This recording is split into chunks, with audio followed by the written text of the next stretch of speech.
The Rising Star, Komisi 6, bukan Rising Star lagi, dia udah dari musim lalu, jagoan. Bapak Mufti Anam. Ah, Terima kasih banyak Pak Andre.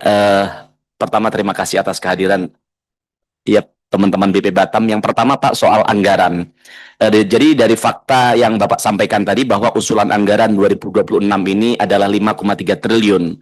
Maka kalau ini nanti kemudian direalisasikan, maka dibanding tahun 2025 yang hanya 1,9 triliun, itu artinya naik 278%, Pak. Nah, kalau kita lihat selama 5 tahun terakhir, realisasi anggaran hanya 77 sampai 86% yang terserap. Nah, ya, tentu ini di bawah rata-rata serapan nasional begitu, Pak.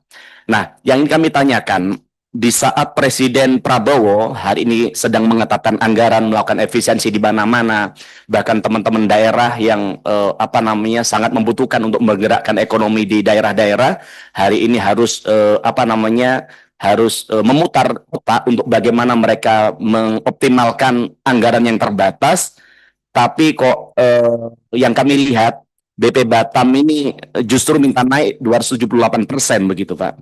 Nah, sedangkan yang kami sampaikan tadi, bahkan yang sudah Bapak lihat, selama ini serapan anggarannya lemah. Kalau saya lihat rata-rata tahun 2021 hingga tahun 2024 serapannya hanya 77 sampai 88% begitu. Nah, yang kami ingin tanyakan Pak, dengan anggaran sebesar ini sebenarnya apa sih dampaknya untuk rakyat begitu Pak, di tengah situasi ekonomi yang sedang tidak baik-baik saja begitu.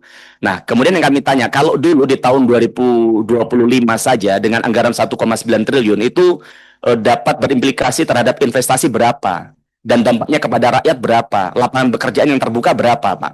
Nah, kemudian sekarang dengan anggaran 278 triliun, memang berapa lapangan pekerjaan yang Bapak janjikan untuk kemudian bisa hadir di Batam setelah ada investasi sebesar ini, Pak?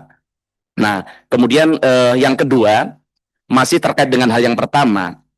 Kemarin kita tahu semalam saya baca di satu media soal kesaksian Sukri, warga Rempang yang menangis tersendu-sendu di Mahkamah Konstitusi. Beliau menyampaikan banyak hal, Bapak nanti bisa buka sendiri, bagaimana ternyata intimidasi, persekusi masih dirasakan oleh masyarakat di Rempang sampai hari ini, Pak. Saya masih ingat betul bagaimana Bapak ketika pertama kali raker bersama Komisi 6 di 9 Juli 2025, saat itu kami mengapresiasi Bapak karena Bapak menyatakan bahwa di era Bapak, langkah-langkah yang dilakukan adalah langkah-langkah humanis untuk bagaimana mengakomodir aspirasi dari teman-teman di Rempang begitu. Bahkan kami saat itu cukup senang dengan pernyataan Bapak. Bapak turun langsung ke lapangan, mendengarkan aspirasi mereka. Tapi di saat yang sama ketika Bapak rapat di sini, di Rempang, di BP Batam melakukan persekusi, yaitu kepada Nur Suwarni, Pak, yang dia diintimidasi, diseret, dihajar, bahkan dikeluarkan secara paksa dari rumahnya begitu. Nah, maka kami pada kesempatan hari ini ingin mendapatkan pernyataan dari Bapak. Kalau Nur Suwarni saja, di saat yang sama di sini Bapak menjanjikan melakukan upaya-upaya humanis. Dan kemudian baru kemarin, ada masyarakat namanya Sukri, dia menangis di MK karena tidak punya ruang untuk menyampaikan pendapat. Karena dia sampaikan dengan semua lembaga hukum, dengan teman-teman BP Batam tadi, tapi tidak membuahkan hasil begitu. Nah, maka kami ingin tanya komitmen Bapak atas pernyataan Bapak di tempat ini begitu, Pak.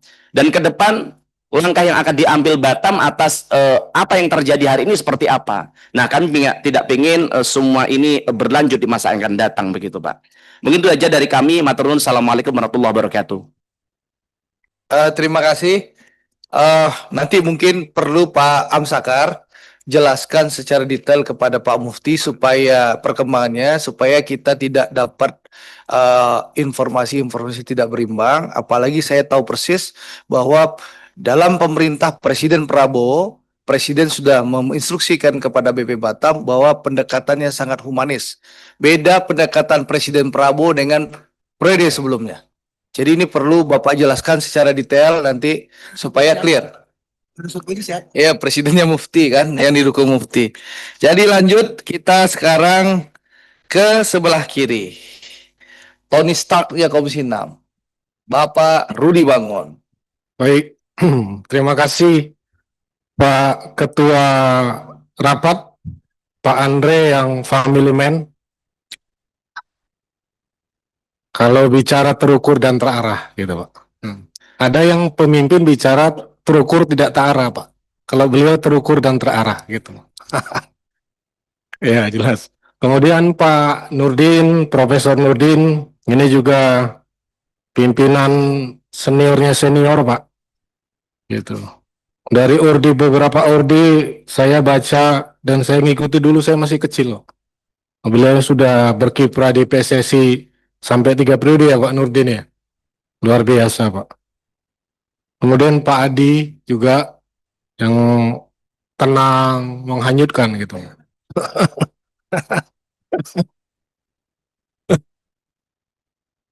Kemudian yang saya hormati ini rekan-rekan teman-teman semua. Kalau kita bapak-bapak semua lihat wajah kami dengan wajah bapak, kira-kira banyak mana dosanya? Coba pikirkan sendiri.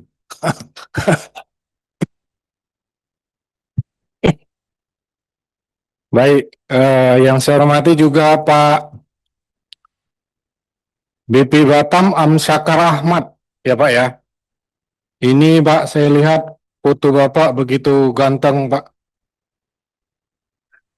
Tapi kayaknya ini pas pencalekan wali kota ya Pak. Gitu.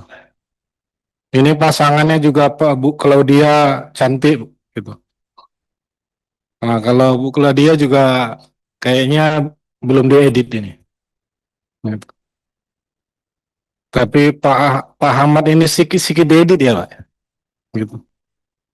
Kemudian yang saya hormati wakil-wakil BP Batam dan seluruh jajaran. Eh, Pak Pak Ahmad juga Pak Wali Kota ya Pak. Ya izin saya ini bertanya Pak dan ingin sedikit mengkritisin gitu. Jadi saya sebelum bicara ini tadi malam saya tulis dulu dikit-dikit supaya jangan salah. Saya melihat BB Batam ini akan lembaga bentukan pusat Pak. Sejak tahun 80-an atau 90-an di era zaman Pak B.J. Habibie gitu. Ini maksud tujuannya mengkhususkan Batam untuk menjadi seperti kalau nggak salah Singapura itu Pak. Kalau niatnya dulu saya baca-baca gitu. Dan mendapatkan kucuran anggaran dari pemerintah pusat. Kan gitu ya Pak. Dan ada juga kalau saya lihat sekarang ini kan anggaran pembangunan Batam dari daerah. Yaitu dari Pemko Pak. Pemko Batam.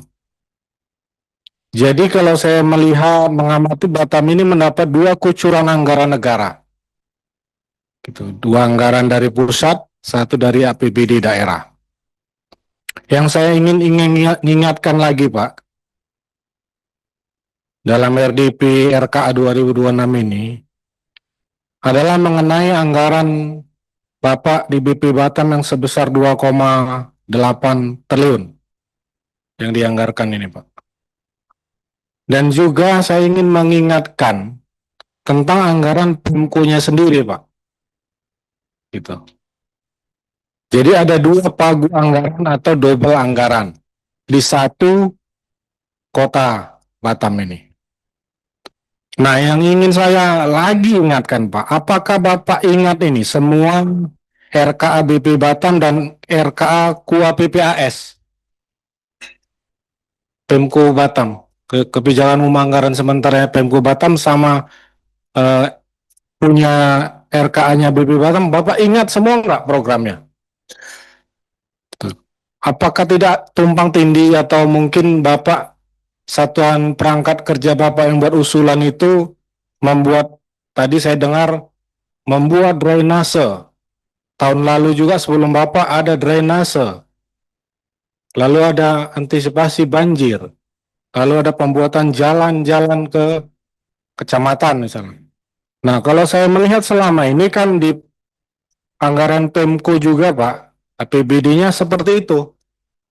Jadi saya ingin mengingatkan di sini Ibu ada Pak Wali Kota dan Wakil Wali Kota, sekaligus Kepala BP Batam, sekaligus Wakil Kepala. Nah, Bapak dan Ibu berdua menerima anggaran dari pusat dan anggaran daerah. Jadi saya hanya ingin mengingatkan, jangan nanti tumpang tindih, Pak. Nah, ditambah, dibagi, dan dipersenkannya nanti bisa meleset gitu, Pak. Karena kalau saat ini, Pak, di banyak daerah di seluruh Indonesia, Pak, sangat banyak yang mengeluh tidak beruntung seperti Bapak untuk mendapatkan anggaran itu. Banyak yang dipotong, gitu kan, diefisienkan, dihemat. Tapi Bapak ini mendapat 2,8 T, satu lagi di